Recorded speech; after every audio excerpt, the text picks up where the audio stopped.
Friends, இப்போ நம்ம பார்க்கோம். இந்த மாட்டோட சிறப்பு என்னென்னா, இது கருவாகன புல்லப்போர். கருப்பு வெள்ளையில் கருவாகன புல்லப்போர். கருவான புல்லப்போரில் இந்த மாட்டோட சிறப்பு என்னென்னா, ஒரு 5 10 லிட்டர் கறந்தாலும் கிலோமீட்டர் தாங்கும். 5 10 லிட்டர் கறந்தாலும் கிலோமீட்டர் தாங்கும். இந்த கலர் நல்ல கலரு. நல்ல கலர்னால் நல்ல மாடு, நல்ல கலரு, டிஃப்ரெண்ட்டான கலரு. இந்த கலர் மாடு யாருக்குமே பிடிக்கும், எல்லாருக்கும் பிடிக்கும். இது நல்ல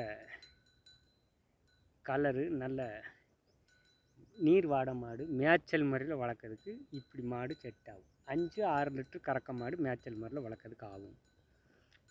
இது மேய்ச்சல் முறையில் வளர்க்குறதுக்கு ஒரு தரமான மாடு. நல்ல பூவால், நல்ல கால் 4 கால் வெங்கால், நல்ல மடிச்செட்டு, நல்ல முதுகு, நீர் வாடை மாடு. நீர் வாடை மாடுனா மேய்ச்சல் முறையில் வளர்க்குறதுக்கு இப்படி நீர் வாடை மாடு தான் நல்ல ஒரு ஃபஸ்ட்டான மாடு. இது நல்ல மாடு, நல்ல கிலோமீட்டர் தாங்க வேண்டிய மாடு. 5 10 லிட்டருக்கு இருந்தாலும் 3 ஈத்து மாடு. இன்னும் ஒரு 5 ஈத்துக்கு வச்சுக்கலாம். 5 ஈத்துக்கு வச்சுக்கிட்டாலும் நல்ல தரமான மாடு. ஒரு நோய் எதிர்ப்பு சக்தி அதிகம் இருக்கும். காட்டில் மேய்ஞ்சதுனால கொஞ்சம் காய்ச்சல் வந்தாலும் தாங்கும். இது நல்ல கிலோமீட்டர் தாங்க வேண்டிய மாடு.